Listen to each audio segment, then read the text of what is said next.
Šis filmas yra paremtas keleto mačiusiųjų liudytojų pasakojimais apie tai, kas greitai įvyks Žemės planetoje.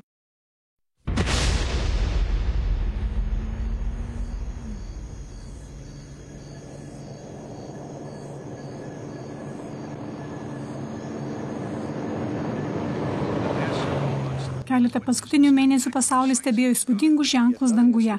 Su niekuo negalima palyginti šių stebuklų danguje šią naktį. Įvykių liudytojai iš viso kontinento praneša, jeigu mato keistą švytėjimą nusileidžiantį iš dangaus. Filmuotos medžiagos ir religinių simbolių vaizdų vis daugėja. Žmonės mato apsireiškimus miestuose ir kaimuose visame pasaulyje.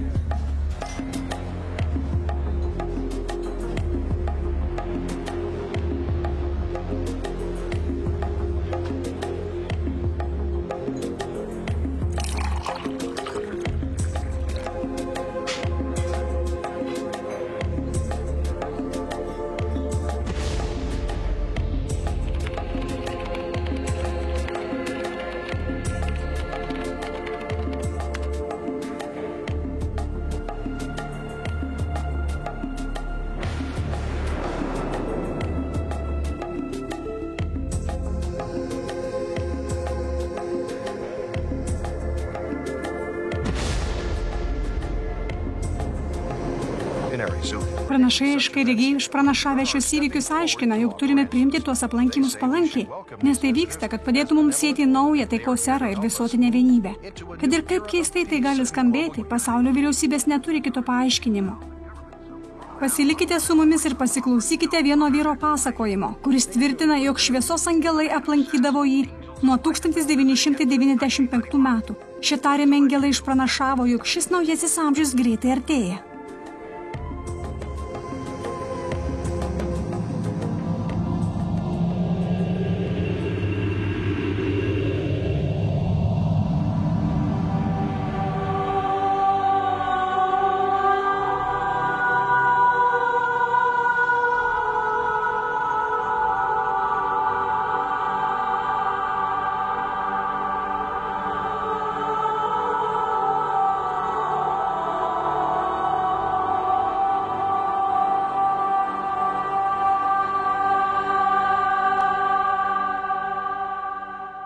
Pranešimai iš dangaus.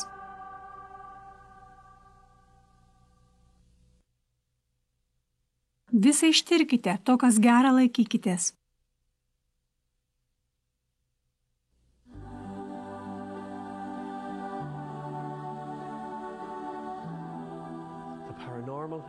Antgamtinės sritis, realumas. Kaip turėtų paprastas žmogus reaguoti į tvirtinimus, jog šmėklos aplanko žemę? Tai nepaaiškinama, tačiau milijonai tikinčiųjų linkę tikėti, jog kažkas vyksta. Apie dažnus Marijos pasirodymus pranešama beveik iš visų tautų. Ar šie įvykiai yra pagrįsti? Ar Dievas siunčia mums žinią? Viena aišku, kad palaimintos mergelės Marijos apsireiškimai pritraukė milijonus žmonių į įvairias pasaulio vietas.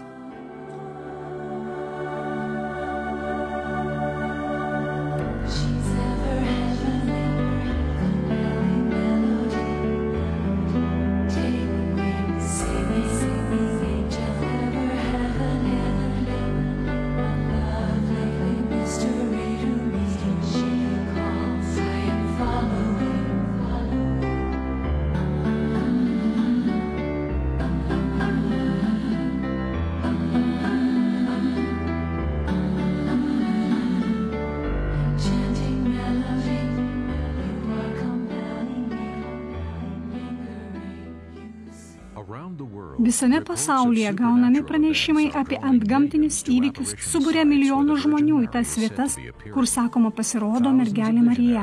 Tūkstančiai regėtojų iš įvairių visuomenės sluoksnių pasakoja apie nuostabią jauną moterį, žėrinčią spindinčioje grožybėje. Štai jos plaukai pasirodo, o ji nuostabi, ji išties didelė, taip, ji didelė, ji tiesiog stovi ten.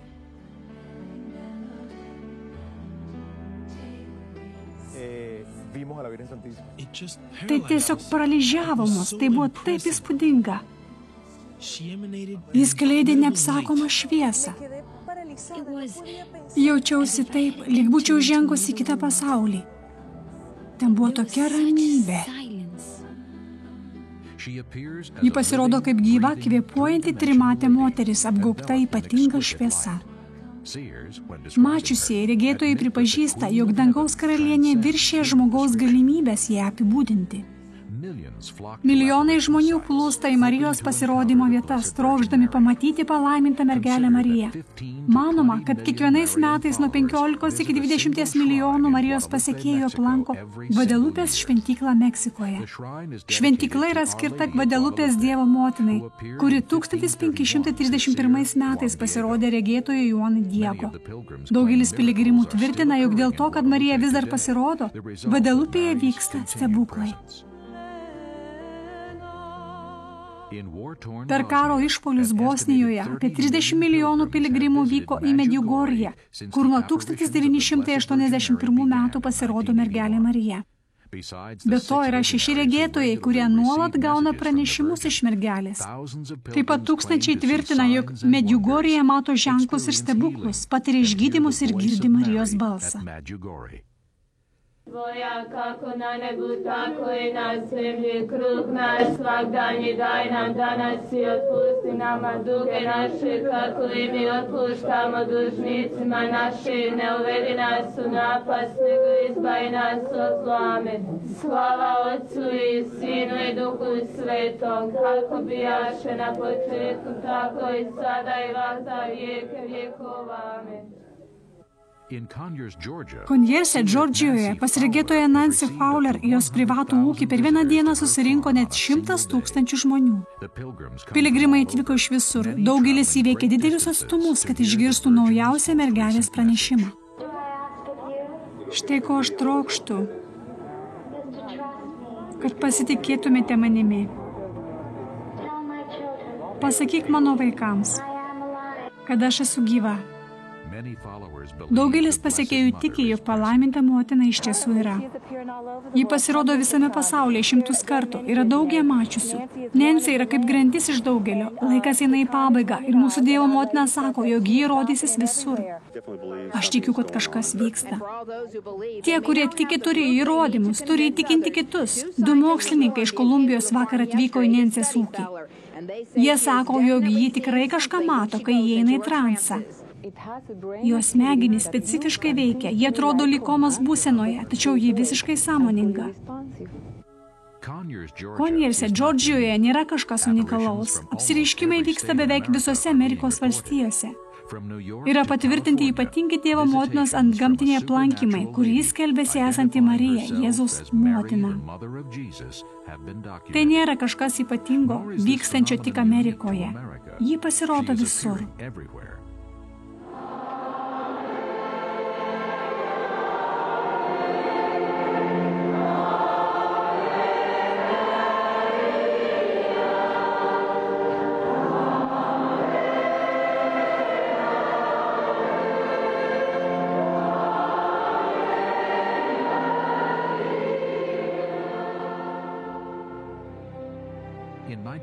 $1997 metų Savaitės naujienose pasirodė straipsnis apie augantį Marijos populiarumą. Straipsnis teigia, daugeliu atžvilgių 20 amžius priklauso Marijai. Beveik iš viso žemyno regėtojai pranešė apie daugiau nei 400 mergelės apsireiškimų, daugiau nei per praėjusius amžius drauge sudėjus. Bendrai paėmus, dėl tokio gausaus regėjimų skaičiaus, Marijos judėjimas konstatuoja, jog tai yra Marijos amžiaus tūkstantmetis. Lurde, Prancūzijoje, Marijos pasirodymo vietoje, vadinamoje Marijos nekalto prasidėjimo vietoje, kasmet 5,5 milijono piligrimų aplanko mergelės šventyklą. Piligrimai atvyksta, kad pagarbintų Mariją ir atsigertų iš stebuklingojo šaltinio. Daugybė gautų išgydymų paremti dokumentais. Atsidavimas palaimintai motinai Lurde ir visame pasaulyje yra stebinantis. Lenkijos Marijos šventykla Dievo motina Jasna Goroje kasmet pritraukia apie 5 milijonus piligrimų. Žinoma kaip juodoji Lenkijos Madona, popiežiaus Jono Pauliaus ištikimojo paskelbta Lenkijos karalienė.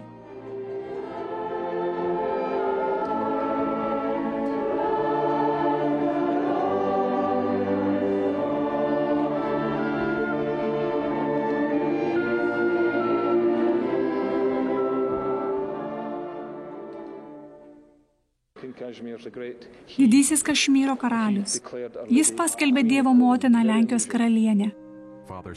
Tėvas Simon Stefanovic paaiškina Marijos svarbą Lenkijos žmonėms ir jos pastovų buvimą Jasna Goroje. Žmonių atsidavimas labai stiprus ir plačiai išplitęs. Nuolatinis apreiškimas, nuolatinis Marijos apsireiškimas per atsakytas maldas ir pasitikėjimas Dievu per Mariją. Štai ką galiu pasakyti.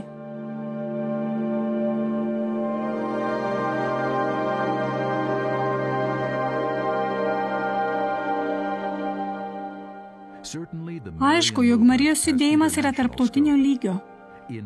Nokia, Airijoje, vienoje apsireiškimo vietoje susirenka milijonai žmonių. Jie atvyksta melstis ir aplankyti Marijos pasirodymo frontoną. Per paskutinį šimtmetį net 4 popiežiai pagerbė šią šventyklą. Jonas Paulius II lankėsi Nokia 1979 savo piligriminės kelionės metu. Motina Teresė taip pat aplankė šią vietą 1993. Tyrinėtojai ir ekspertai pripažino, kad apsireiškimai yra paplitę visame pasaulyje. Per paskutinius keliarius metus teko keliauti po įvairias tautas daugelį pasaulio vietų. Pastebėjau, jog Marija pasirodo ir anksčiau rodėsi beveik visur. Dar pastebėjau, kad kai vyksta pasirodymas, tai yra antgamtinis fenomenas, lydimas ženklų ir neįtikėtinų dalykų, išgydymų. Žmonės tai vadina stebuklais. Ir nesvarbu, kas vyksta mano galvoje, ar įmanoma tai, tačiau tai įmanoma.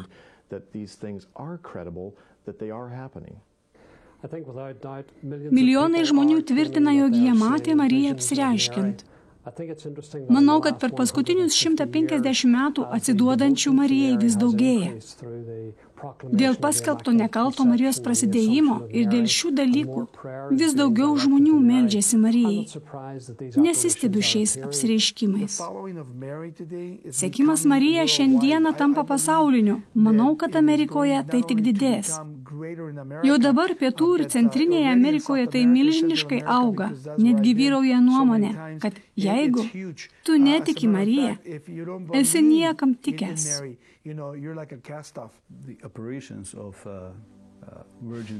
Be abejonės, šie mergelės Marijos pasirodymai yra antgamtiniai. Pradedant Medjugorje, tai plinta visoje Kroatijoje.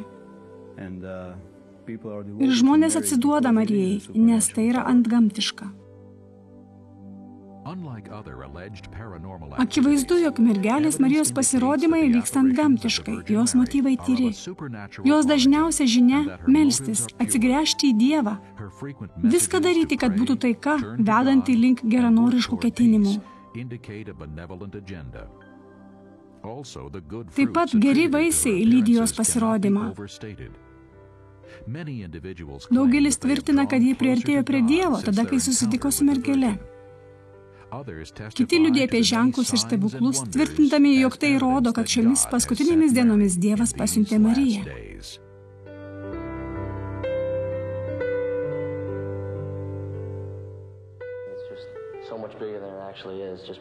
Tai žymiai daugiau nei iš tiesų, dėl stebuklų, kurie čia vyksta. Štai čia kampe yra padėti ramentai, žmonės čia išgijo. Štai čia sunkėsi aliejus iš rankų, čia buvo pilna aliejaus. Jie semė puodeliais Mirkos Kepetaitės. Tai tas aliejus tiesiog pats atsiranda? Taip, tai įprasta Egipte. Tai vyksta dažnai, žmonės tai naudoja, tai nėra kažkas keisto. Tik keista, kad tai vyksta čia, Amerikoje. Tai šansas žmonėms pamatyti, kad čia vyksta stebuklai, pabandyti įtikinti juos, kad jie kažko patikėtų, nes daugelis netiki, tik tai klausosi apie tai. Jie kalba, kad Dievas veikia paslaptingai. Taip, aš mačiau mergelę, ji pasirodė iš debesų, aš mačiau siluetą. Mačiau mergelę Mariją su aukso karūna. Marija pavertė sidabrą auksu. Tai buvo tikras sidabras. Karoliukai, kryželis. Dabar viskas virto auksu. Aš priliečiau savo rožinį prie kryžiaus ir tikrai iš sidabrinio jis virto auksiniu. Tylus jaunuolis pats kūrė paveikslus motinai Marijai, vieną po kito. Taip pat statulėles ir iš Marijos akių teka skystis. Kaip manote, kas čia yra ant šios vatos gabalėlio? Marijos ašaros. Taip, Marijos ašaros.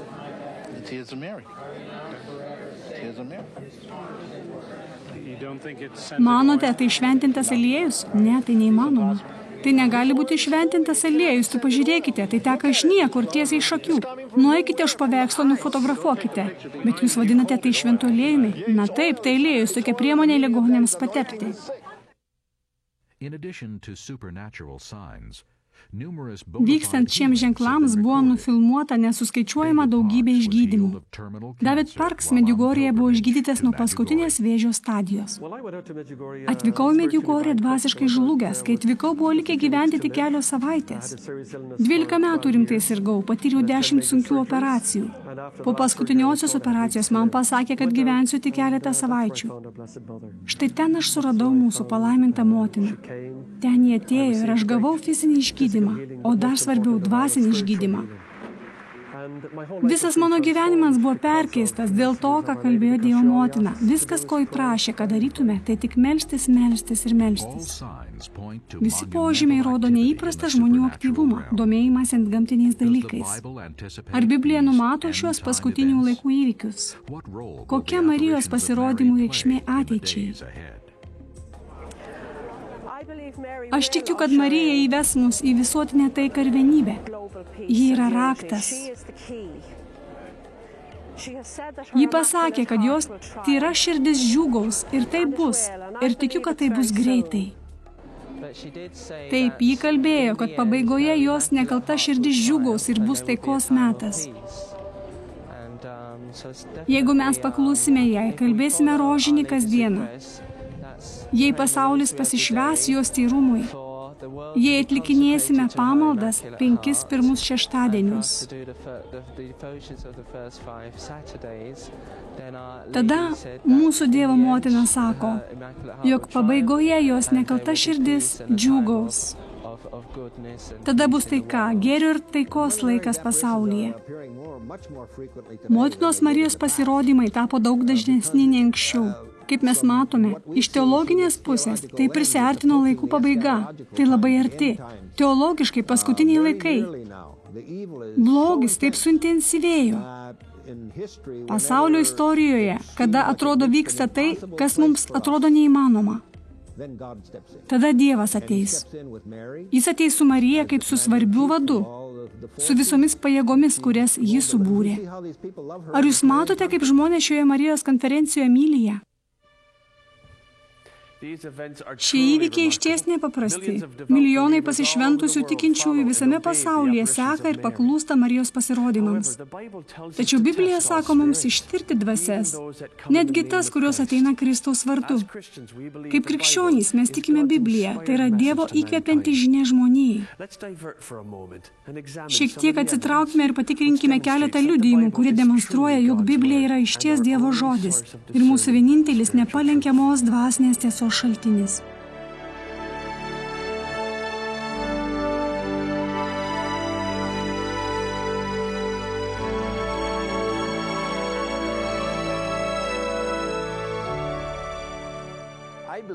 Aš tikiu, kad Biblija yra uždegantis Dievo žodis, nes pranašystės pildosi. Senajame testamente yra daugiau nei 300 pranašysčių, kalbančių apie Mesiją ir jo pirmąjį atėjimą, kurias Jėzus išpildė, kai atėjo į žemę. Yra daug pranašysčių, kurias mes jau galime matyti. Biblija sako, kad jis gims iš mergelės Marijos. Žinome, kad taip ir įvyko. Biblija sako, kad jis gims Betliejuje, Judėjoje, tai taip pat įvyko. Danieliaus knygos 9 skyrius sako, jis, Mesijas, turi gimti prieš 70 metų iki šventyklos sunaikinimo Jeruzalėje, kurią sugriovė Titas ir Romėnų armija. Taigi matome, kad Jėzus išpildė šias pranašystės. 22 psalmė vaizdingai nupiešė žiaurią Jėzaus Kristaus mirtį, nukryžiavimą. 22 psalmė buvo parašyta 1000 metų prieš Jėzaus nukryžiavimą. Taip romėnai bausdavo nusikaltėlius.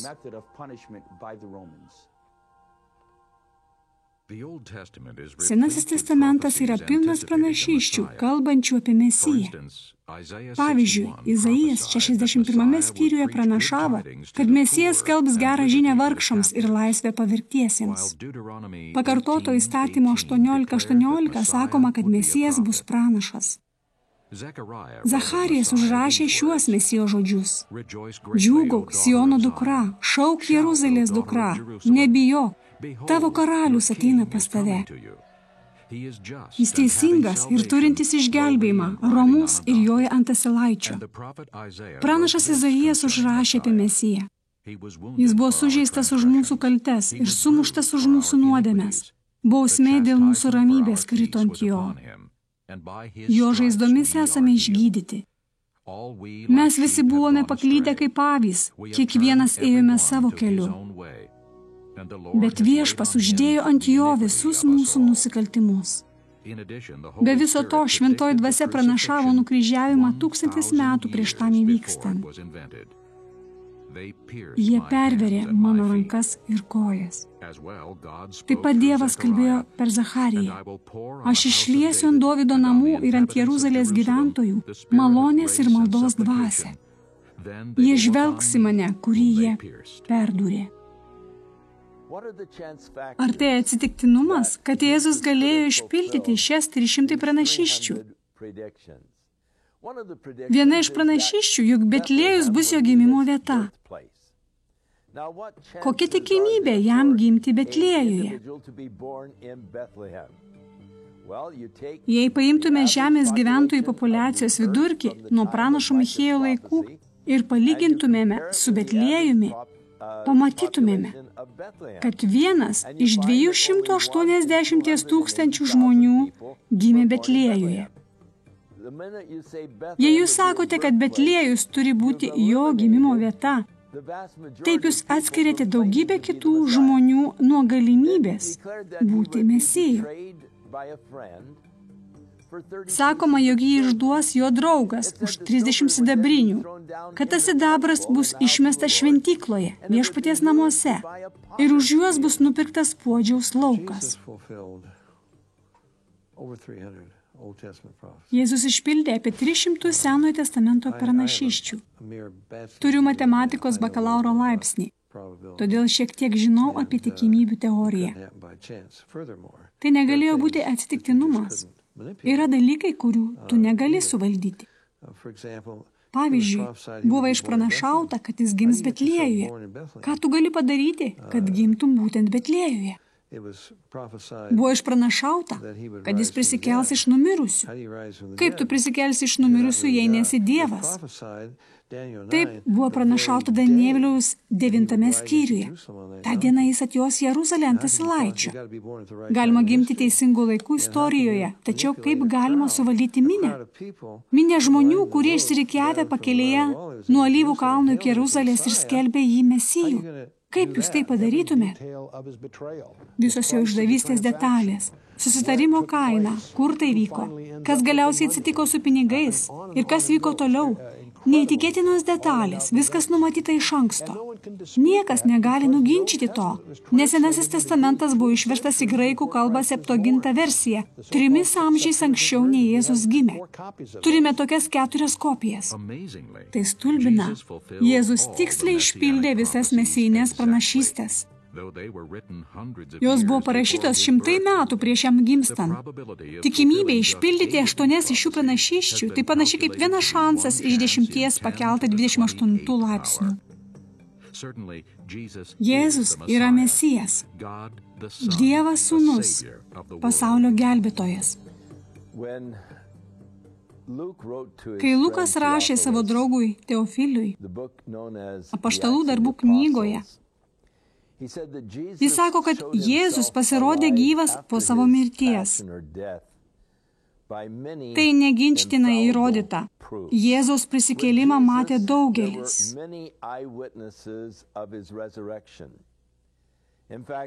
Paulius sako, kad ten vienu metu buvo 500 žmonių. Jėzaus prisikėlimas yra kaip statybos užbaigimo vainikas krikščionybėje. Akivaizdumas to, kad Kristus prisikėlė iš mirties, stulbinantis. Pirmiausia, Naujasis testamentas teigia, jog šimtai matė Jėzų po jo prisikėlimo. Jeigu aš jums pasakyčiau, kad Džoną Kennedy nužudė Deli Plazoje lanku ir strėlėmis, ar kas nors pirktų tokią istoriją? Žinoma, ne. Kodėl? Nes tarp mūsų yra mačiusių tą įvykį.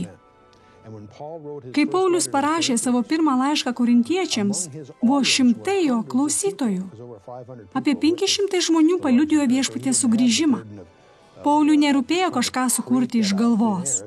Žmonės, kuriems jis rašė, viską gerai suprato. Antra, romėnų ir žydų valdžia negalėjo rasti Jėzaus kūno. Jie netgi užantspaudavo ir saugojo kapą.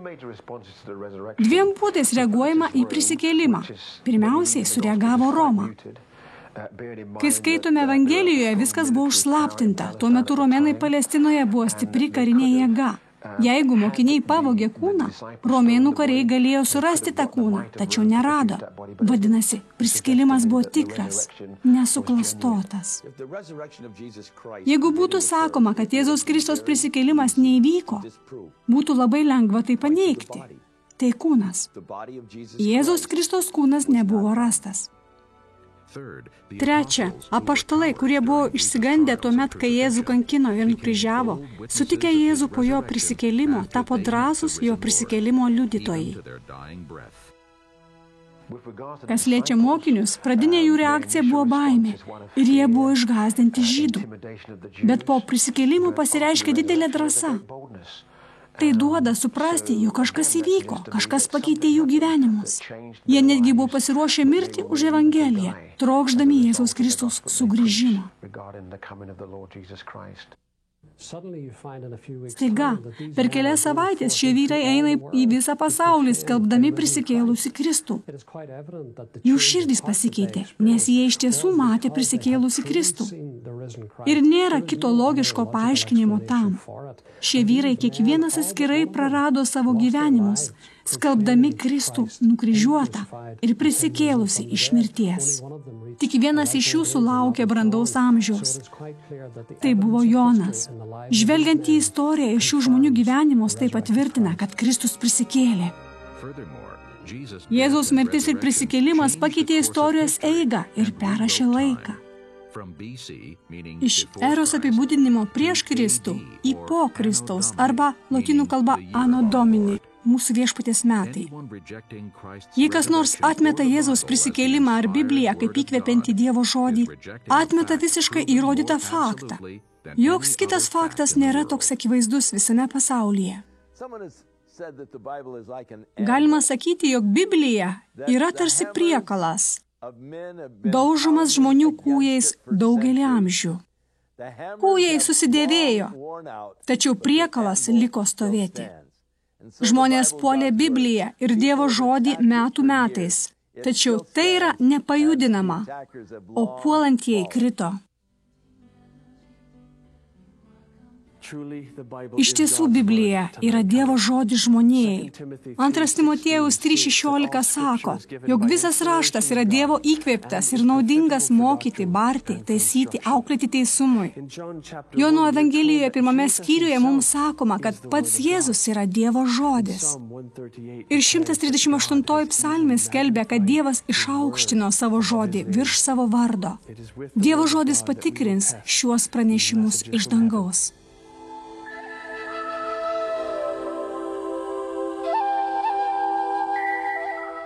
Tiems, kurie žino Dievo žodį, yra žinoma, jog dvasios pasirodydavo ir bibliniais laikais. Transai regėjimai yra pagal Bibliją. Jei pažvelgsime į Bibliją, pamatysime, pavyzdžiui, Apaštalų darbų 10 skyriuje, Petrui pasninkaujant ir meldžiantis. Jis patenka į transą ir tame transe jam pasirodo angelas. Po šio regėjimo Petras paskelbė Evangeliją pagonims per Kornelijų. Šiandieną tai svarbus įrodymas, kad pranešama apie dvasių apsireiškimą. Kaip pavyzdys, 20 amžiuje filmuota Marijos apsireiškimų medžiaga patvirtina, kad mačiusieji išties mato apsireiškiančią dvasią.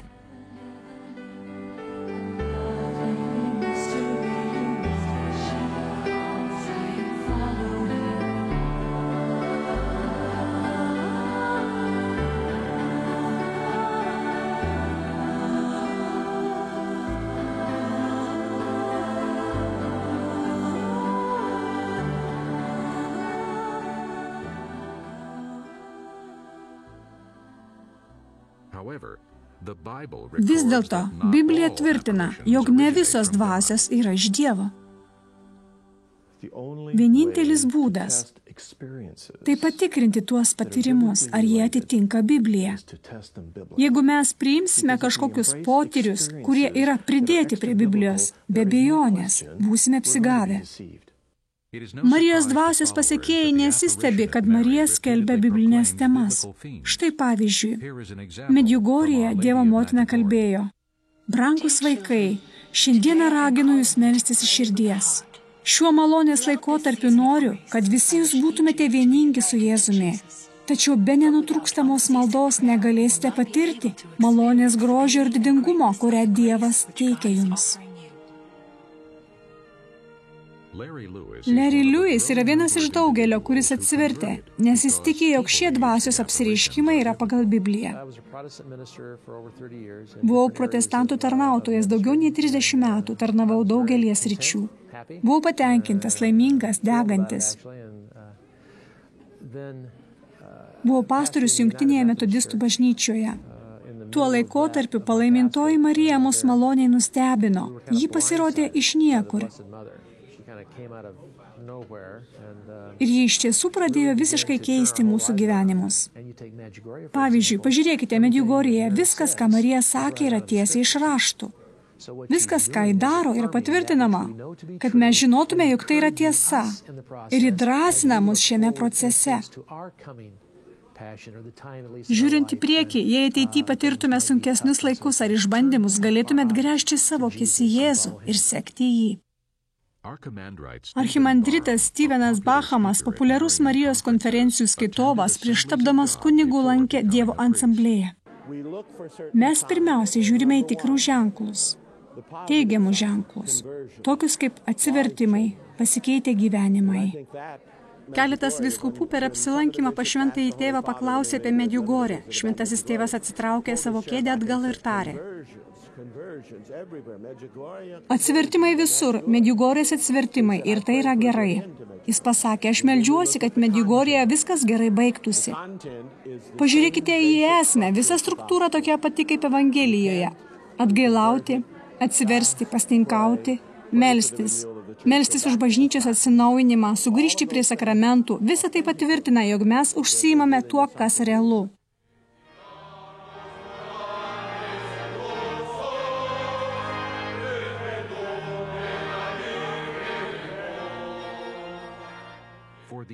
Dėl šių ir kitų priežasčių Romos katalikų bažnyčia pripažino keletą apsireiškimų. Be to, popiežius Jonas Paulius buvo pavadintas Marijos popiežiumi. Jis patikėjo savo gyvenimą Dievo motinai Fatimoje ir 2 kartus visą pasaulį pašventė nekaltajai Marijos širdžiai. Jis tai padarė kaip atsaką į Marijos dvasios prašymą Fatimoje. Dar daugiau, savo knygoje pavadintoje Peržengiant vilties slenkstį, popiežius užrašė šiuos stulbinančius žodžius. Kai mane išrinko popiežiumi, kai labiau įsigilinau visuotinės bažnyčios problemas, įsitikinau, jei iš šiandienos visuomenė ateis pergalė, tai tik Marijos dėka. Kristus nugalės per Mariją, nes jis nori bažnyčios pergalės, kad dabar ir ateityje pergalė būtų susieta su ja. Popiežiaus atsidavimas Marijai yra išties išskirtinis. Popiežių Joną Paulių II pavadinčiau Marijos popiežiumi, nes jis aplankė visas Marijos šventyklas visame pasaulyje per savo pirmuosius 4 metus. Tada jis atvyko į Airiją. Atvykęs į Knoką, jis pasakė, kad pasiekė tikslą savo kelionėje į šventąsias vietas Airijoje, kai atvyko į tą Marijos šventyklą. Tai pavadinčiau Joną Paulių Marijos popiežiumi. Jis plačiai žinomas visame pasaulyje kaip Marijos popiežius. Tačiau dar svarbiau nei popiežiaus įsitikinimas, daugybė stebuklų ir geri šių apsireiškimų vaisiai. Taip pat faktas, kad kartais pasirodanti dvasia ragina skaityti Dievo žodį.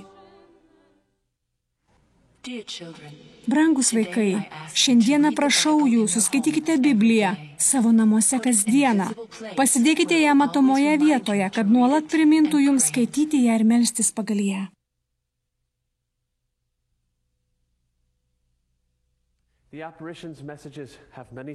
Šie Marijos dvasios pareiškimai turi daug biblinių tiesų. Raginimai melstis, skaityti Bibliją ir tikėti Jėzumi yra bibliniai. Ar įmanoma, kad Dievas siuntė palaimintąją mergelę Mariją pažadinti mus iš dvasinio miego?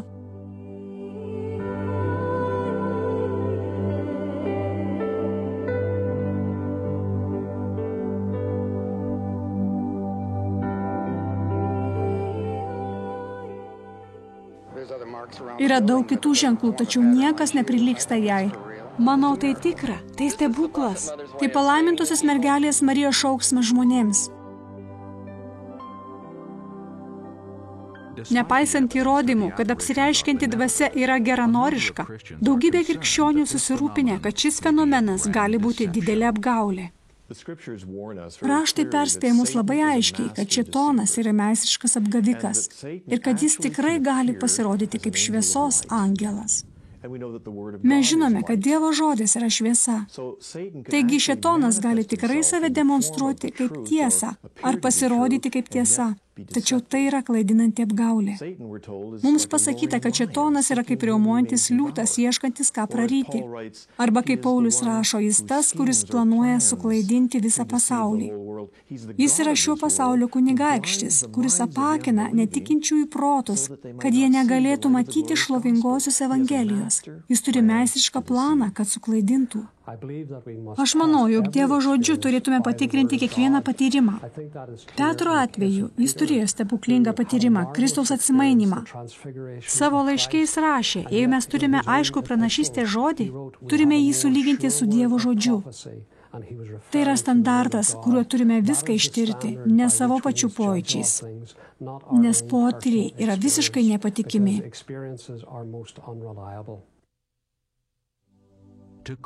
Kad kritiškai vertintume šiuos apsireiškimus skelbimus, turime patikrinti šiuos pranešimus, kuriuos bažnyčia jau patvirtino.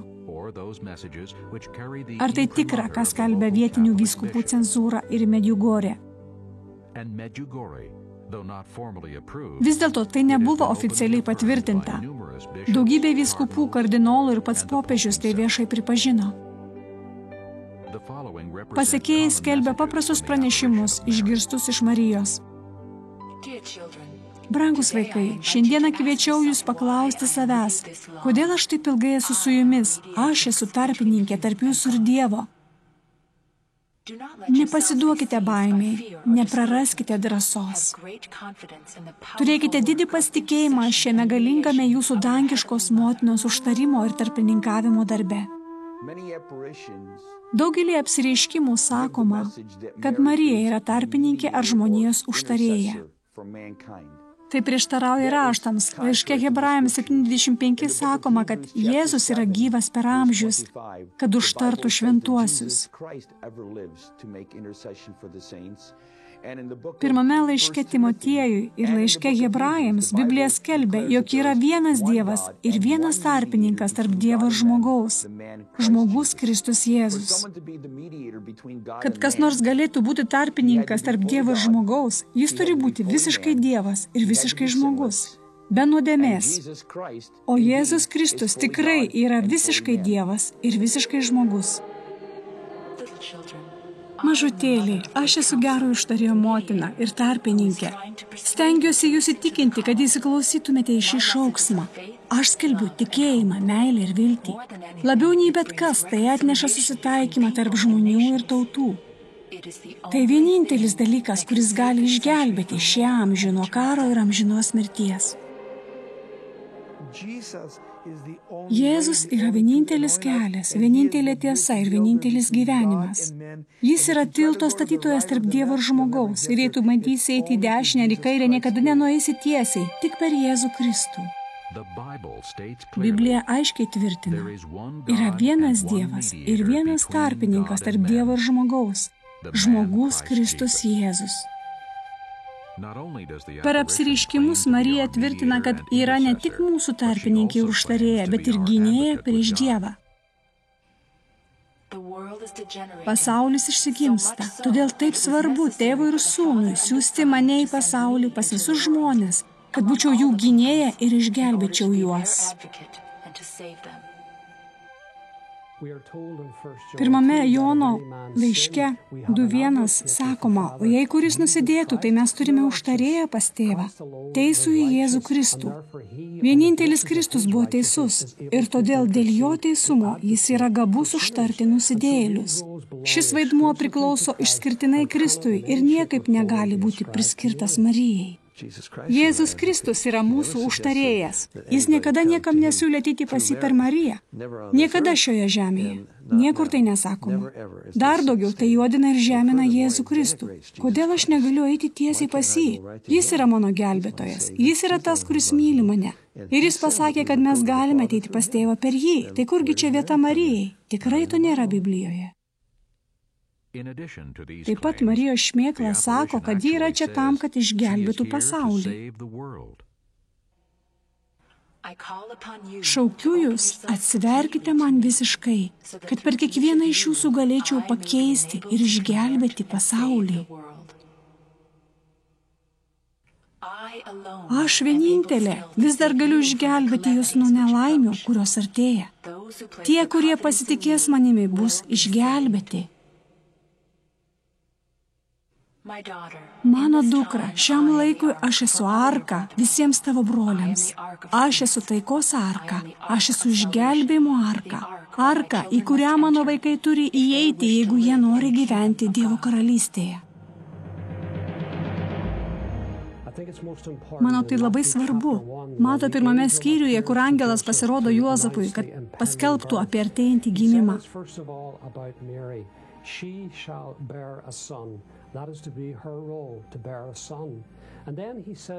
Tada Juozapui angelas pasakė, kad jis turi pavadinti jį Jėzumi, nes jis išgelbė savo žmonės iš jų nuodėmių. Taigi Marija turėjo pagimdyti sūnų, Juozapas turėjo jį pavadinti Jėzumi, bet Kristus yra gelbėtojas. Jis išgelbė žmonės iš jų nuodėmių. Petras tai tvirtina savo pirmame laiške. Esate atpirkti nuo betikslio protėvių paveldėto gyvenimo būdo nenykstančiais turtais, sidabru ar auksu, bet brangių kraujų Kristaus, to avinėlio be kliaudos ir dėmės. Yra tik vienas žmonių gelbėtojas. Kristus pats sakė, žmogaus sūnus atėjo į pasaulį ieškoti ir gelbėti to, kas pražuvę. Marija pripažįsta, kad ji yra nusidėjėlė ir jai reikia gelbėtojo. Ir mes matome raštuose, kad ji prašo, kad Jėzus būtų jos gelbėtojas. Luko 1:46 Marija sako, mano siela šlovina viešpatį ir mano dvasia džiaugiasi Dievu, mano gelbėtoju. Kaip nuostabiai Marija pasakė, paprasta, nusižeminusi Marija.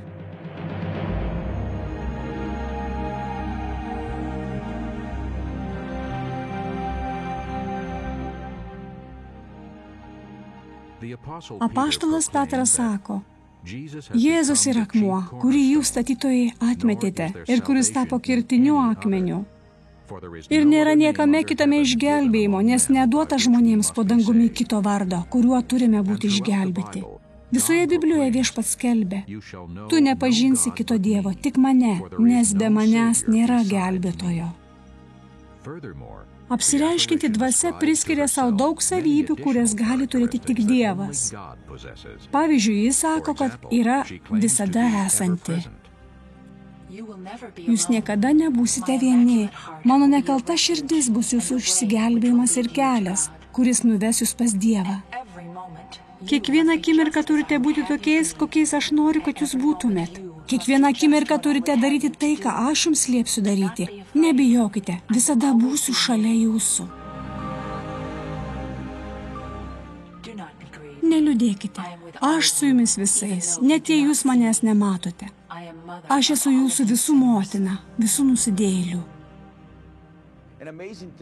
Vykstant apsireiškimams, stulbina tai, kad jis skelbėsi esanti toje pačioje vietoje, tuo pačiu metu visame pasaulyje. Tuo jį priskiria savo dievybės savybės. Tačiau vienintelis Dievas yra visažinantis, visur esantis ir visagalintis.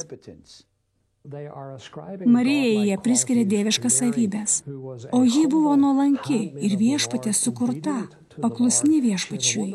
Ji yra puikus pavyzdys tikintiesiems, tačiau ji tikrai nėra visur esanti, visažinanti ir visagalinti Romos katalikybės Marija.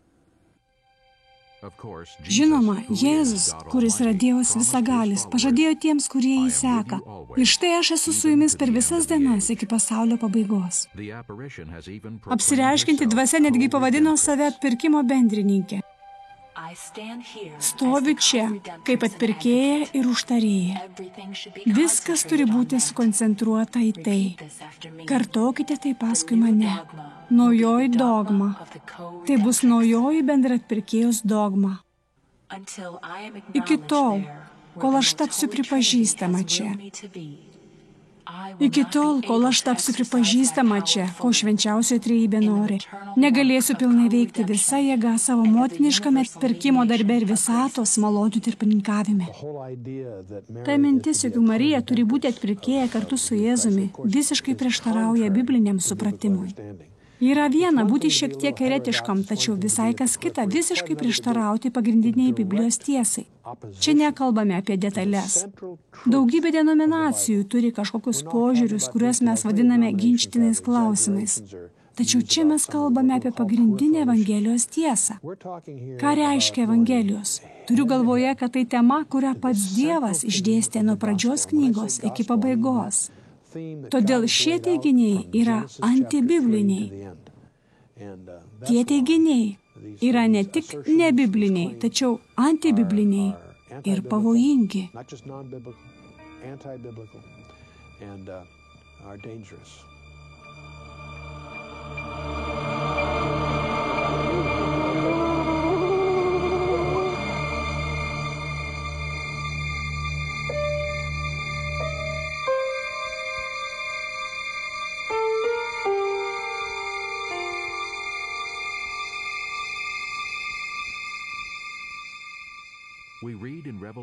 Apreiškimo knygoje skaitome apie Jėzų. Vertas esi paimti knygą ir atverti jos antspaudus, nes buvai užmuštas ir atpirkai mus Dievui savo krauju. Biblijoje Dievas kartoja, kad jis vienintelis yra atpirkėjas. Mūsų atpirkėjas, kareivijų viešpats, Izraelio šventasis yra jo vardas. Be šių antibiblinių tvirtinimų, Marijos šmėklas skelbia, kad reikia kentėti ir išsipirkti nuodėmes. Aš myliu jūs, netgi jei jūs esate toli nuo manęs ir mano sūnaus. Prašau jūsų, neleiskite mano širdžiai lieti kruvinų ašarų dėl sielų, kurios žūsta per nuodėmes. Ilgą laiką aš kentėjau už jūs. Jei aš noriu, kad mano sūnus nepaliktų jūsų, esu priversta maldauti jo nenustojant. Jūs nepaisote to, tačiau turėtumėte. Jūs niekada neatlyginsite to skausmo, kurį aš iškenčiau dėl jūsų. Drąsiai tvirtinu, sakau jums, kad jo kentėjimai tapo mano kentėjimais, nes jo širdis buvo mano. Ir kaip Adomas ir Ieva pardavė pasaulį už obuolį, tam tikra prasme mano sūnus ir aš išpirkome pasaulį viena širdimi. Daugelį apsireiškimų, kuriuos žmonės priima iš Marijos, ji tvirtina kentėjimus ir išpirkimą su Jėzumi. Tačiau tai nėra pagal Bibliją, nes Biblija skelbia, kad Jėzus kentėjo už mūsų nuodėmes. Prieš mirštant jis tarė atlikta. Ant kryžiaus jis išpirko mus iš mūsų nuodėmių ir kentėjimų. Pilnai.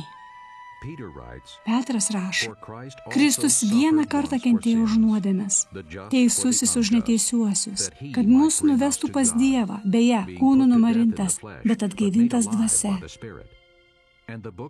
Laiške Hebrajams apie Jėzų sakoma, o šis paukojęs vienintelę auką už nuodėmes, amžiams atsisėdo Dievo dešinėje, laukdamas, kol jo priešai bus patiesti tarsi pakojais po jo kojomis. Vienintelė atnašais amžiams padarė tobulus šventinamuosius. Ir ten nebereikia atnašos už nuodėmę. Romos katalikai ir prelatai moko, kad Marija kentėjo už nuodėmes. Tačiau sakydami tai jie nesupranta, ką reiškia kentėti už nuodėmes. Kentėti už nuodėmes reiškia kentėti už kažką kitą, pakeičiant jį. Tai reiškia, kad Dievas paėmė bausmę ant savęs vietoje mūsų. Dievo žodis kalba aiškiai, Izaijoje 53, kad jis buvo sužeistas už mūsų kaltes ir sumuštas už mūsų nuodėmes, bausmė dėl mūsų ramybės krito ant jo. Tai pranašiškai priklauso Kristui. Paskutinėje laiško Romiečiams 4 skyriaus eilutė sako, kad jis, Kristus, buvo paaukotas dėl mūsų nusikaltimų. Petras sako, kad Kristus nešė mūsų nuodėmes ant savo kūno ant kryžiaus. Tie kentėjimai dėl nuodėmių buvo mirties priežastis, nes atpildas už nuodėmę mirtis. Taigi Marijai nėra jokio reikalo kentėti už mus. Šie prilyginimai gali vis kartotis ir kartotis. Tai, kas per apsireiškimus priskiriama Marijai, iš tiesų turi tik Jėzus. Pavyzdžiui, Biblija sako, jog visi nusidėjo, išskyrus Jėzų, o šmėkla tvirtina, kad yra be nuodėmės. Kadangi Jėzus yra naujasis Adomas, šmėkla skelbėsi esanti naujoji Ieva. Jėzus pakilo į dangų fiziškai, tai ir šmėkla tvirtina, kad Marija pakilo į dangų fiziškai. Jėzus vienintelis sugriovė velnio darbus, o dvasia tvirtina, kad Marija nugalė šėtoną. Biblijoje Jėzus pavadintas rytinė žvaigždė, o apsireiškianti dvasia priskiria Marijai, kad ji yra rytinė žvaigždė. Nepaisant to, kad dvasia teigia, jog Dievas pavydi savo šlovės. Aš esu viešpats, tai mano vardas. Aš neduosiu savo garbės kitam ir savo šlovės stabams.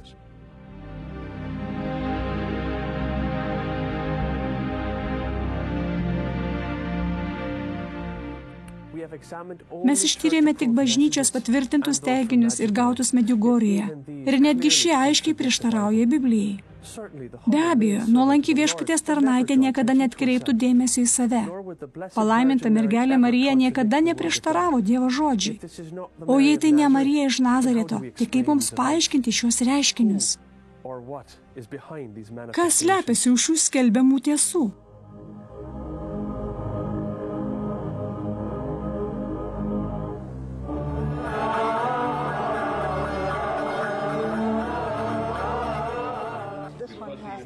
Štai čia yra palaiminta motina, štai čia jai matote. Mes matėme saulės stebuklą, matėme besisukančią saulę, taigi mes labai jaudinomės. Aš mačiau kryžių saulėje.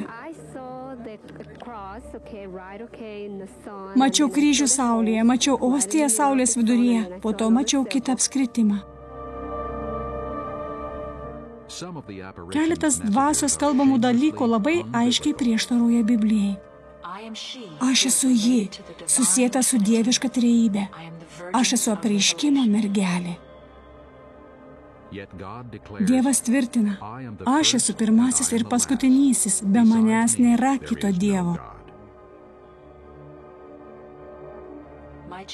Mano vaikai, aš esu durys į dangų ir pagalba žemėje. Kalno pamoksle viešpats kalbėjo apie platų kelią, kuris veda į pražūtį ir daugelis juo pasuks. Taip pat jis kalbėjo apie siaurą kelią, taip vadindama save, ir tik nedaugelis juo eis. Taigi tai yra siauras kelias. Yra tik vienas kelias pas Dievą. Jėzus sakė, aš esu durys, kas įeis per mane bus išgelbėtas. Yra tik vienas kelias į dangų ir tas kelias yra tik per Kristų nukryžiuotąjį. Yra daug kitų prieštaravimų. Pavyzdžiui, apsireiškianti dvasia įsakinėja savo pasekėjams garbinti jos statulas. Kaip motina, noriu jums pasakyti, aš esu čia su jumis. Jūs turite statulas, kiekviena iš jų yra mano buvimo ženklas ir primena jums dangišką motiną. Todėl turite jas pagerbti. Statulos turi būti ypatingoje pagarboje. Su meile turite žiūrėti kiekvieną savo dangiškos motinos atvaizdą. Palyginkime šiuo žodžiu su viešpaties įsakymais duotais pakartoto įstatymo knygoje. Gerai įsidėmėkite.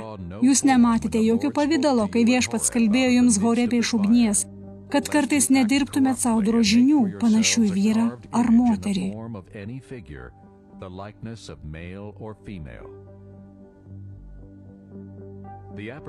Apsireiškianti dvasia taip pat prašė, kad jos garbiai būtų pastatytos šventyklos visame pasaulyje.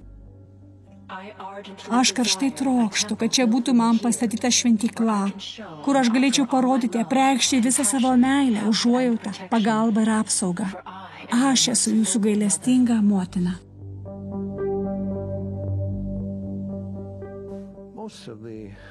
Dauguma šių apsireiškiančių dvasių prašo pastatyti šventyklą. Jų yra tūkstančiai visame pasaulyje. Žmonės ateina ir klaupiasi prieš Mariją. Esu matęs žmonės vaikštančius keliais, kruvinais keliais, Fatimoje ir kitur. Jie daro tai kaip atgailą. Jie stengiasi užsidirbti Marijos malonę. Jūs neturite to daryti, mums nereikia Marijos malonės. Mums reikia Kristaus atpirkimo, jo malonės ir gailestingumo. Ir tai mes gauname per malonę, ne per darbus. Kitu atveju tai nebus malonė. Negalime užsidirbti to. Biblijoje niekada niekas nesilenkė prieš Mariją, netgi kai Jėzus gimė. Pasakyta, kad jie pagarbino jį. Jie nenusilenkė Marijai ar Juozapui. Kai šie apsireiškimai nurodo į Mariją ir prašo, kad žmonės darytų prieš ją gražius reveransus, pagerbtų ją šventyklomis ar kitais dalykais, tai prieštarauja Biblijai. Rašte Jėzus sako, kad šventoji dvasia mus ves garbinti Jėzų ir tik jį vieną.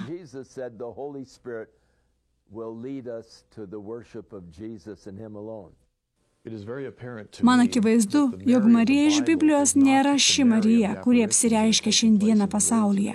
Nes ši Marijos dvasia traukia dėmesį į save, o Biblijos Marija aiškiai rodė žmonėms į Jėzų Kristų.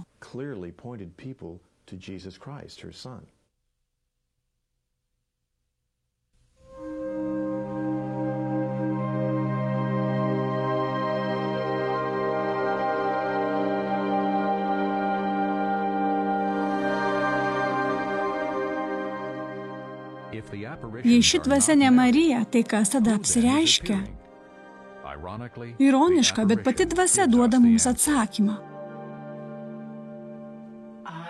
Aš esu Marija, dangaus karalienė ir angelų karalienė. Marija tikrai yra dangaus karalienė, yra Dievo motina, ji yra mūsų motina. Visame pasaulyje nėra kitos moters, kuri galėtų prilygti palaimintai motinai. Apsireiškinti dvasia dažnai pasivadina dangaus karalienės terminu ar vardu. Ir man įdomu į tai pažvelgti raštų šviesoje, nes Senajame testamente Jeremijas kalbėjo apie dangaus karalienę, kaip apie bjaurastį prieš Dievą. Jeremijo knygoje pats Dievas sutapatina dangaus karalienę su pagonių deive ir bara žmonės, kad seka ją.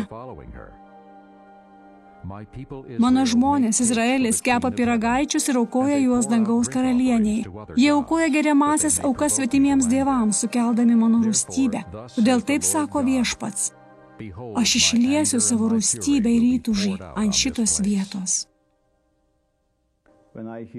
Vardas dangaus karalienė primena man Jeremijo pranašystę, kai Dievas Jehova bara žmonės, kad jie aukoja aukas dangaus karalieniai. Ir tai buvo prieš jo valią. Jis užsirūstino, nes jis yra pavydus Dievas ir savo šlovės jis neatiduos niekam.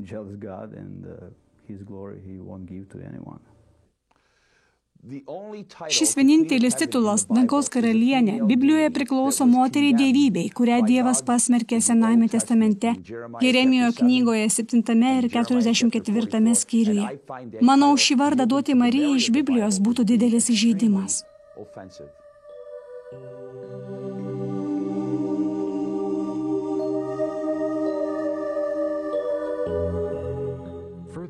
Be to, dangaus karalienė dažnai pasirodo su kūdikiu ant rankų.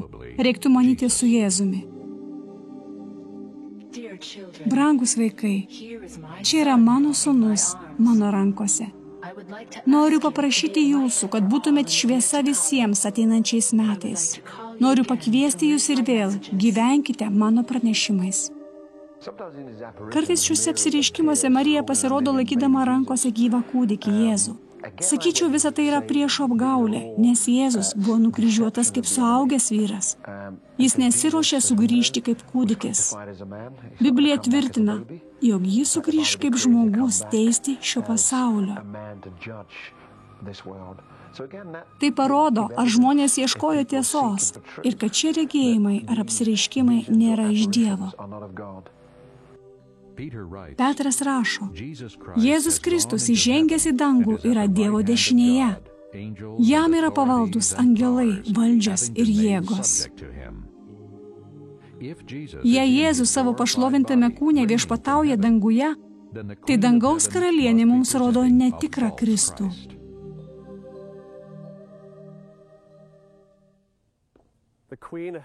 Apie 1000 metų dangaus karalienė suvedžioja ir klaidina Dievo žmonės.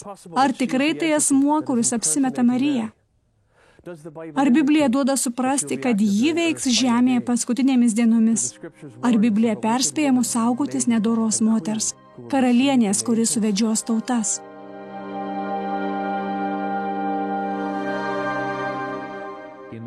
Apreiškimo knygoje yra sakoma apie karalienę, kuri padarys įtaką pasauliui. Aš parodysiu tau teismą didžiosios paleistuvės, sėdinčios ant daugybės vandenų. Vandenys, kuriuos regėjai, kur sėdi paleistuvė, yra žmonės, minios, tautos ir kalbos. Išeikite iš jos, mano žmonės, kad nedalyvautumėte jos nuodėmėse, nes ji savo širdyje kalba, aš sėdžiu kaip karalienė. Paskutinėje Biblijos knygoje, apreiškimo knygoje, Jonas atskleidžia mums dalį savo regėjimo. Paskutinėmis dienomis pasirodys nedorėlė moteris, kuri bus apgaulės dalis, kuri suklaidins visą pasaulį. Minima, kad moteris bus karalienė. Dvasia dažnai save vadina karalienė.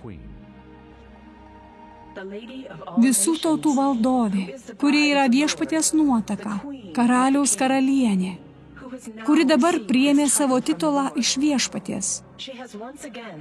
Ir vėl išgelbėjo pasaulį per savo užtarimą. Ji dar kartą išgelbėjo pasaulį. Jėzus Kristus ruošiasi išaukštinti ją kaip karalienę. Ir ji bus čia. Ji bus atpažįstama kaip karalienė viso, ką Dievas sutvėrė žemėje. Visatos karalienė, visos žmonijos karalienė. Karalienė visko, ką Dievas sukūrė. Ji bus karalienė. Ji bus išaukštinta karalienė. Nekils klausimų, kas ji tokia. Ji bus mylinti Jėzus Kristus motina, kuris turi visą jėgą. Izaijas 47 skyriuje pranašauja paskutinių laikų karalysčių valdovės pabaigą. Nuženk ir sėskis dulkėse, mergelė, Babilono dukra. Čia nėra sosto, todėl sėskis ant žemės, nes tu nebebūsi vadinama karalysčių valdove. Vieną dieną tau šie du dalykai atsitiks. Tapsi našlė ir bevaikė. Taip įvyks, nepaisant tavo burtų ir daugybės kerų.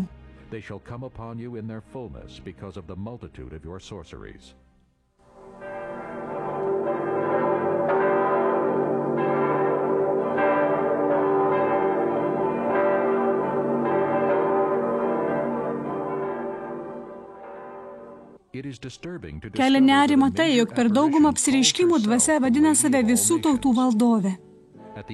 Per trečiąją tarptautinę motinos ir visų tautų valdovės maldos dieną, pradėtą švęsti 1997 metais Amsterdame, tūkstančiai susirinko, norėdami pagerbti ir pasidalinti visų tautų valdovės pranešimais.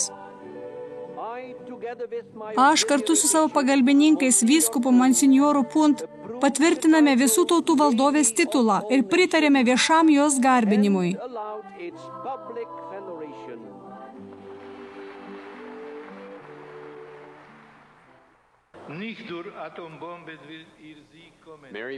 Marija pažadėjo Fatimoje, jog jos nekalta širdis triumfuos.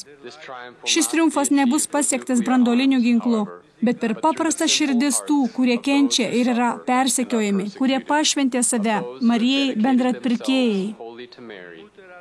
Šiuo titulu valdovė ir visų tautų motina Amsterdame, Marija, parodė mums taikos ir vienybės kelią bažnyčiai ir per bažnyčią visam pasauliui.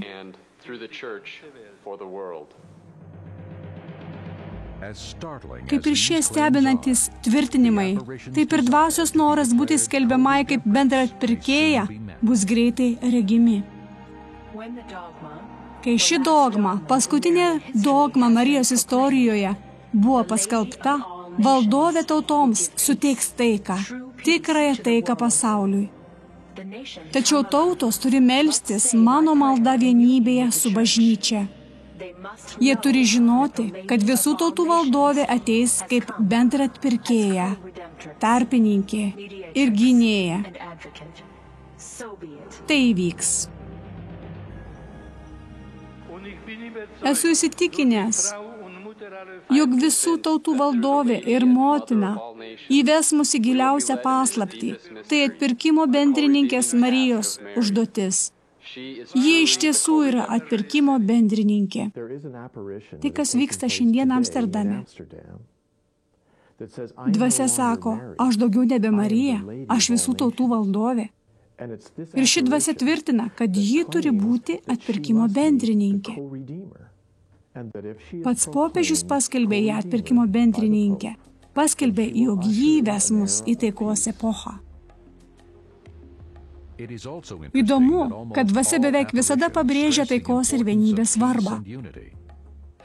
Pavyzdžiui, dvasia, kuri tapatina save su Eucharistijos motina, paskelbė: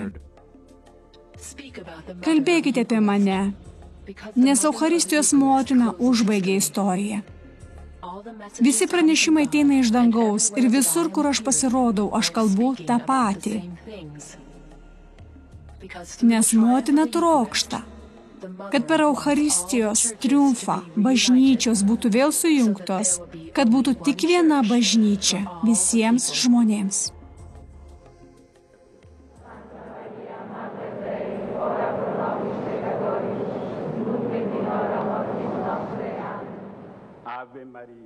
Furthermore, 2000 metais spalio 8 dieną popiežius Jonas Paulius II su 1500 vyskupų per didžiausią antrojo Vatikano susirinkimą visą žmoniją ir trečiąjį tūkstantmetį patikėjo Fatimos Dievo motinai. Apsireiškianti dvasia pažadėjo savo triumfą ir globalią taiką.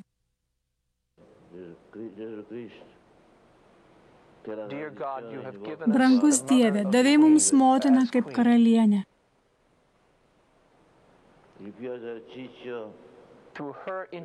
Per jos užtarimą dovanojai malonę amžinybėje gyventi su ja ir jo sūnumi. Taigi jos tikslas ir jos siekinys – surinkti Kristaus kūną kartu.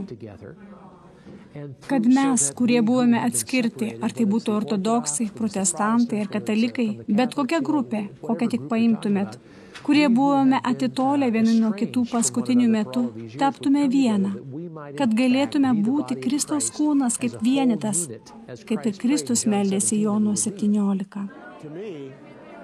Man Marijos judėjimas prasiplėtė už katalikų bažnyčios ribų. Akivaizdžiai įprasta apsireiškiančios dvasios priedanga, kurią jį naudoja visame pasaulyje. Nesvarbu, kur tai vyktų. Tai bendra žinia ir tai yra globali taika ir globali vienybė dėl taikos. Ir nė viena iš tų apsireiškiančių dvasių nepaneigia kitų apsireiškimų. Aš manau, pasaulis yra labai ištroškęs taikos. Ir aišku, čia nebus tikrosios taikos iki tol, kol sugrįš taikos karalius. Bus apgaulinga taika. Biblija atskleidžia daug detalių apie įvykius pasaulyje, parodomas visas geopolitinis horizontas laikų periode, kuris vadinamas paskutinieji laikai. Pranešimai apie tai, kad taip pat yra pranašiškai susiję, bet Biblija sako mums, jūs patys gerai žinote, kad viešpaties diena užklups lyg vakis naktį. Kai žmonės kalbės ramybė ir saugumas, tada jos ir ištiks netikėtas žlugimas. Ši globalinės taikos ir vienybės tema yra įdomi, nes pasaulis juda link to, kas vadinama ekumenizmu. Pradžioje lyg ir gerai skamba, puiku, veikiame dėl to paties, tačiau iki tol, kol supranti, kad tai tampa tiesos neigimo priežastimi. Biblija perspėja apie apgaulingą taiką ir vienybę, kuris suklaidins tautas. Be to, Jėzus ir Naujojo testamento rašytojai perspėja, kad paskutinėmis dienomis apgaulė didės. Pavyzdžiui, Paulius rašo, pikti žmonės ir suvedžiotojai eis blogin, klaidindami ir klysdami. Taip pat Biblija perspėja, jog ano nedorėlio atėjimą šėtonui veikiant lydės visokios jėgos, ženklai, netikri stebuklai ir visokia neteisumo apgaulė, žūstantiems už tai, kad atsisakė mylėti tiesą savo išgelbėjimui.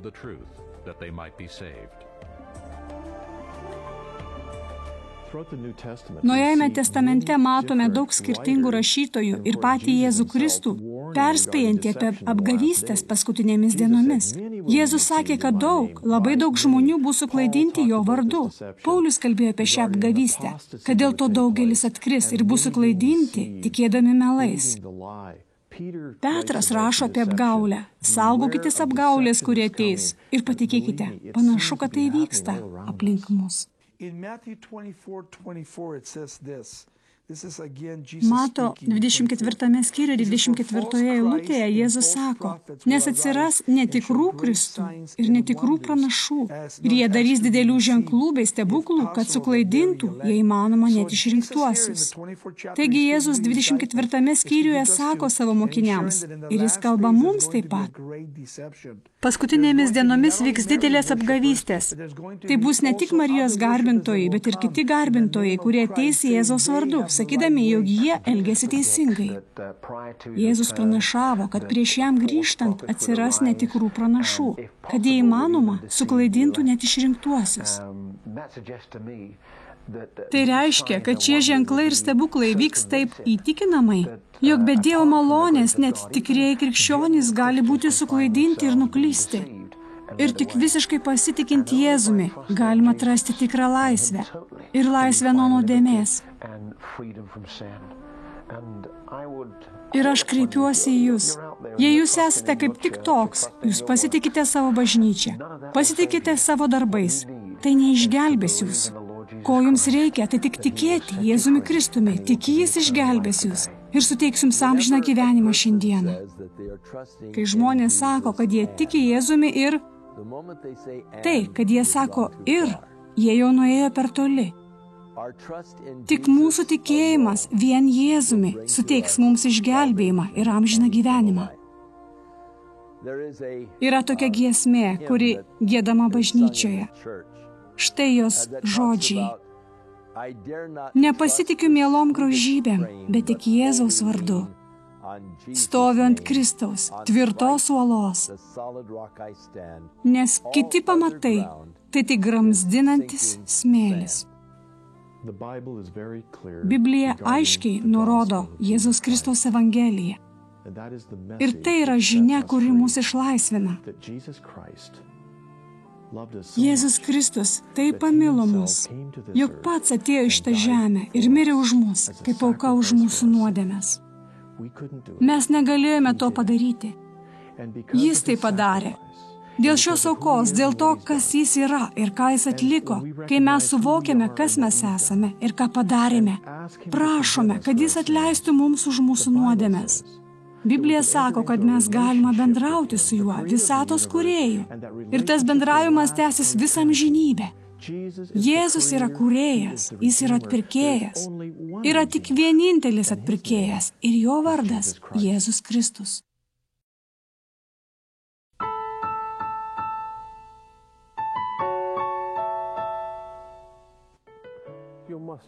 Jūs turite pasirinkti, ar sekti vieninteliu Jėzumi, ar surizikuoti ir sekti apgaulingą dvasią. Jėzus myli jūs ir siūlo amžinai gyvenimą dovanai, tiems, kurie tikėjimu atsigręš į jį. Tačiau viešpats neverčia jūsų sekti juo, pasirinkimą darote jūs. Mes meldžiamės, kad jūs patikrintumėte šiuos įvykius, lygindami juos su Dievo žodžiu ir tikėtumėte Biblijos Jėzumi.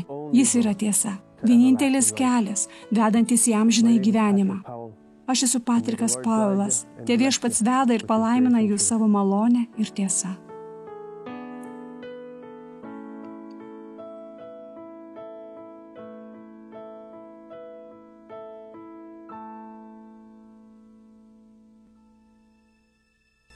In the morning when I rise, in the morning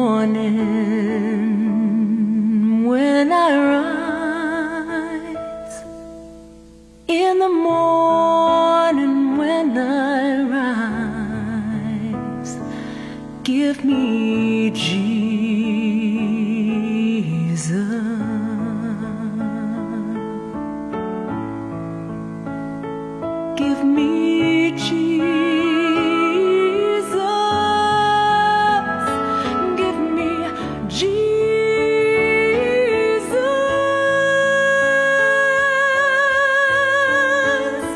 You can have all this world, but give me Jesus.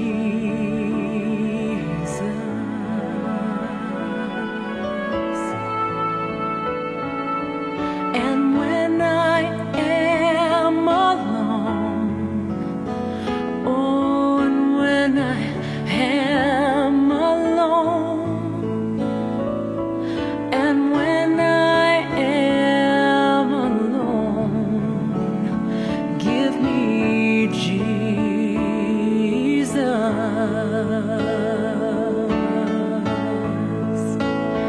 Give me Jesus. Give me Jesus.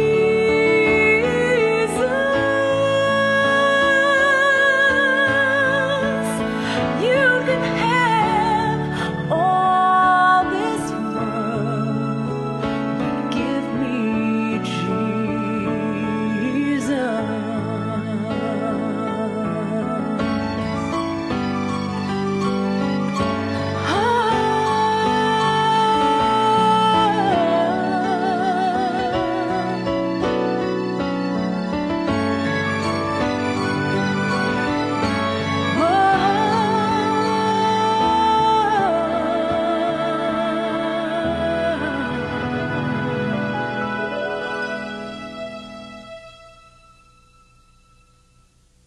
And when I come to die, oh, and when I come to die,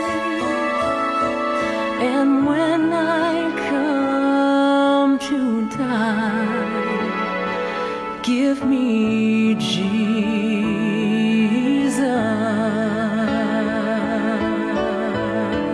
Oh, give me Jesus.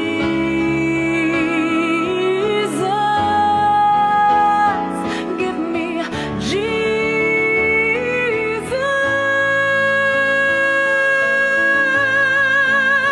You can have all this world.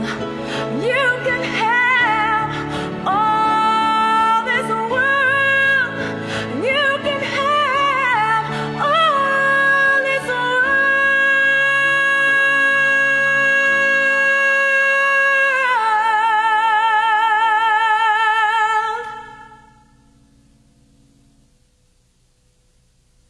but give me Jesus.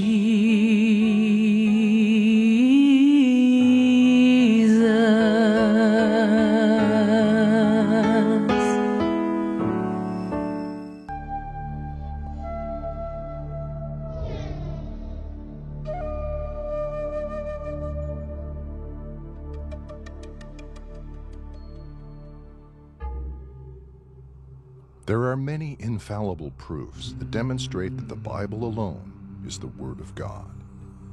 And if the Bible is true, we would be wise to heed its warning of hell and seek its promise of heaven. Do you know which destination awaits you? Most believe heaven. When questioned, nearly everyone proclaims their own goodness. Lori, would you consider yourself a good person? Yes. I'd consider myself a good moral person. I consider myself as a good person.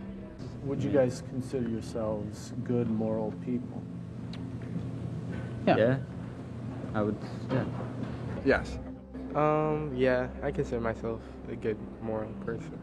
I tried myself to be a good moral person according to the teachings of my religion. For the most part, I like to think so. Most of the time. Would you consider yourself a good moral person? Yes, I do. Yes.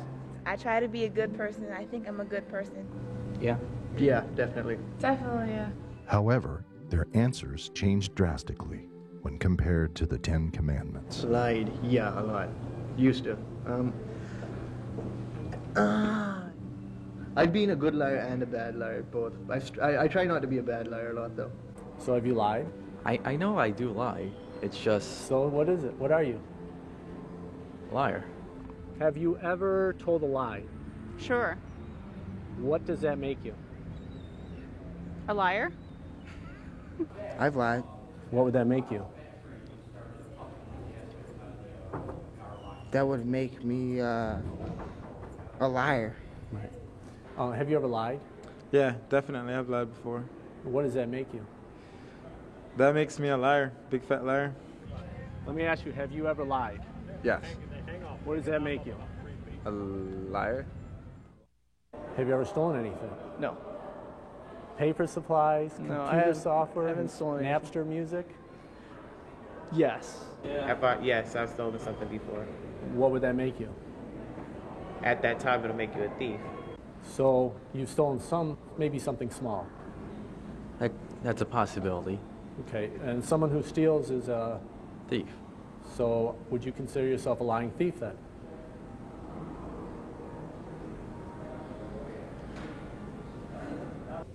Would you consider yourself a thief? Yeah, I suppose so.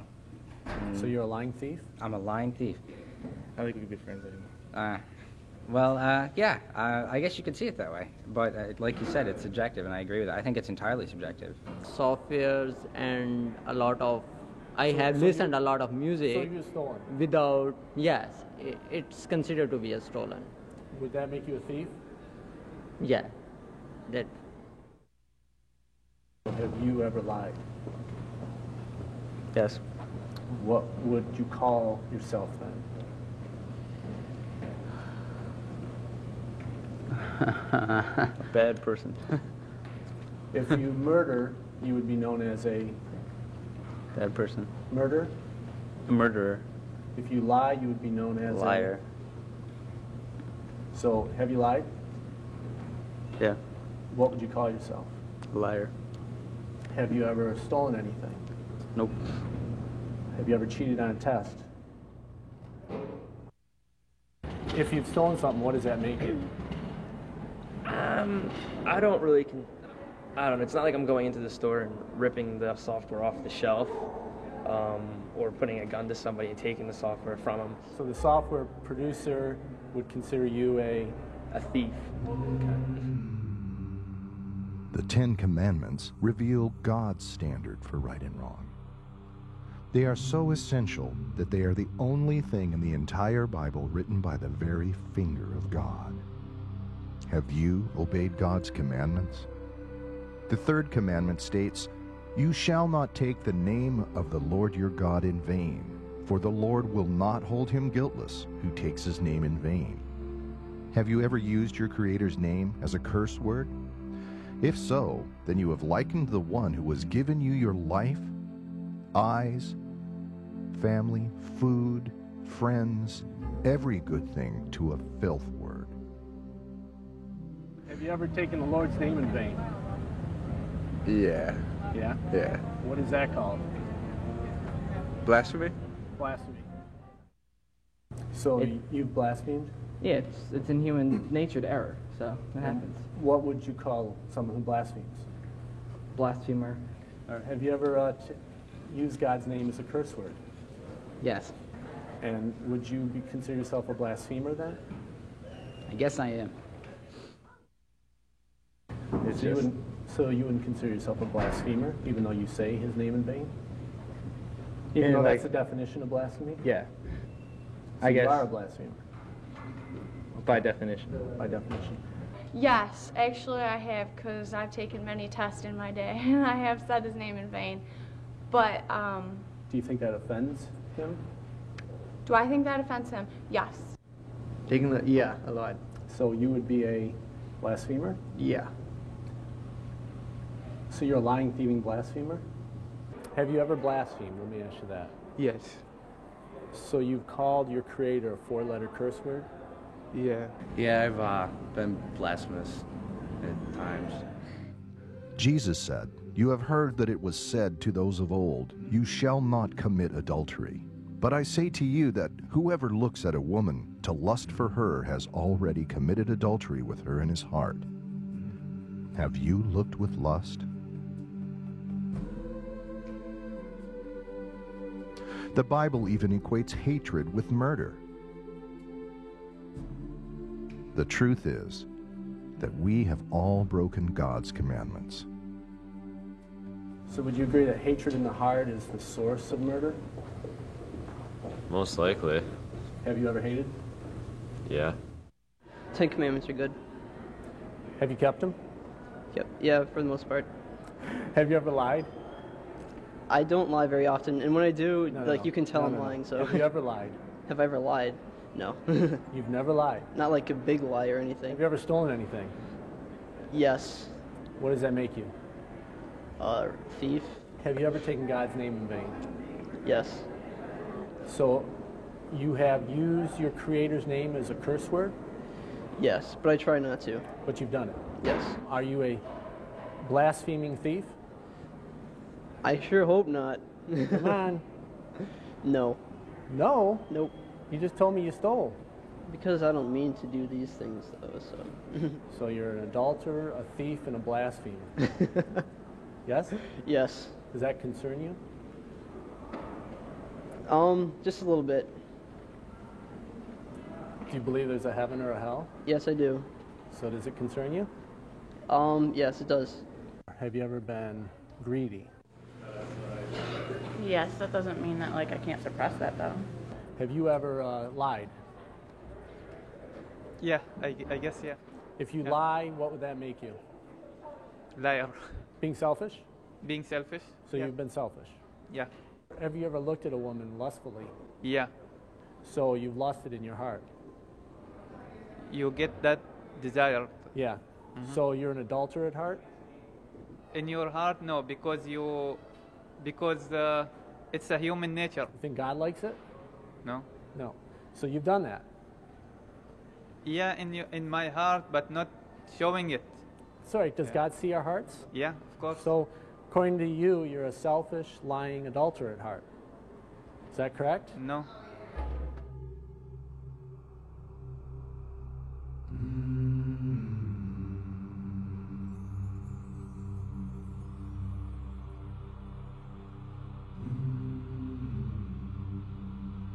Would you say you're a covetous, lying, thieving adulterer at heart? I would be covetous, lying, thieving at heart, yeah. Is that a fearful thing to consider? Yeah, that's a fearful thing, definitely. Why? Why do you fear your own nature, your own heart? I think that if my nature is so bad, and I try really hard, and there's so many people around, then it's a whole human race full of thieves, liars, envious, greedy people. Have you ever put anything above your Creator, as in your own intentions, or maybe money, or your family, anyone but God? Have you put before God at any time? No. So you always put God first? Yes. You wake up in the morning and say, God, I'm going to follow you? I don't actually say that, but In I your might heart? be thinking it sometime. I don't know. Okay, so sometimes you might have committed idolatry? Yeah, I think I have. So you'd be an idolater? I'm an idolater too. Idolater? Idolater. Yes, I am. Okay. Now, assuming... Wow.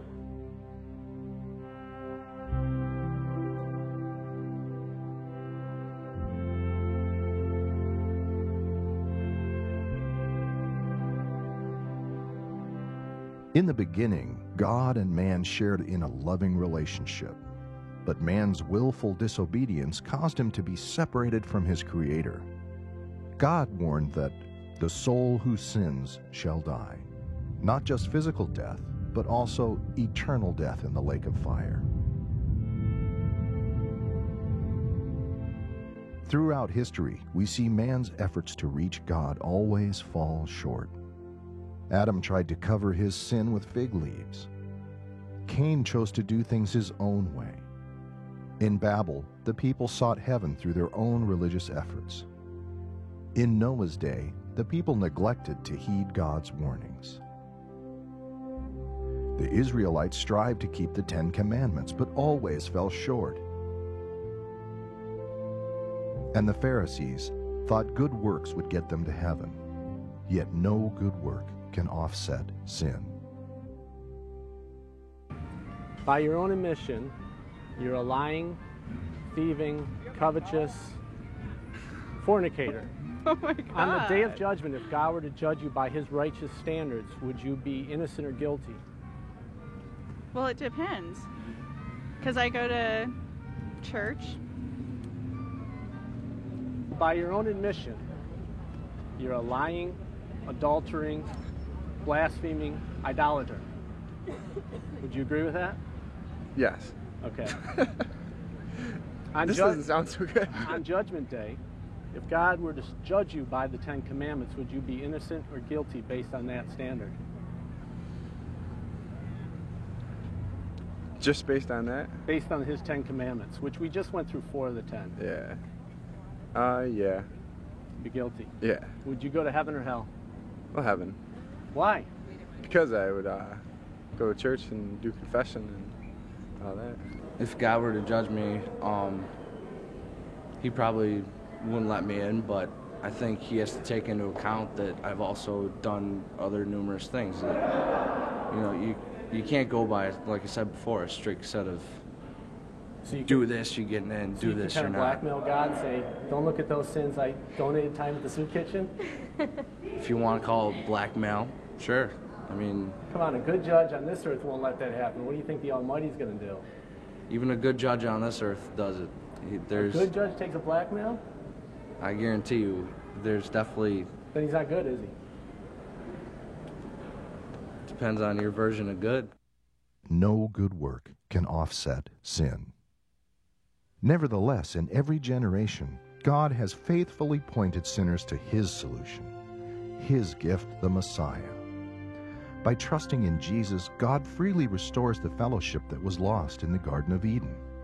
The good news is that God is not willing that any should perish, but that all should come to repentance. In his great love, God became a man in the person of Jesus Christ to fulfill the law and to pay the penalty which our sins demanded. We sinned, yet Jesus died in our place.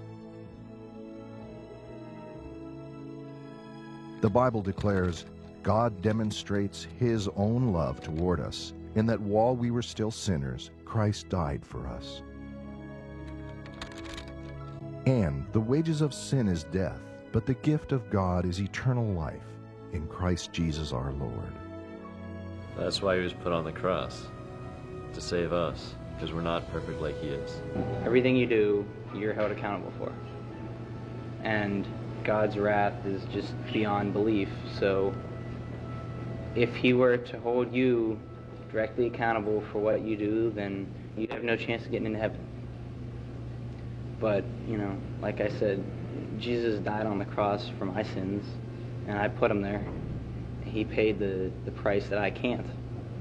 So I'm saved because of that. Jesus came here to die for our sins. John 3:16 for a lying thief and greedy guy like me is definitely good news. I don't think I realize the news of it every day and as often as I should. But, you know, if you read it and you believe it, then it's definitely good news. To receive God's gift of forgiveness, repent of your sins and place your trust in Jesus. If you would like to do that, make Psalm 51 your prayer. Then read your Bible daily and obey what you read. God will never let you down.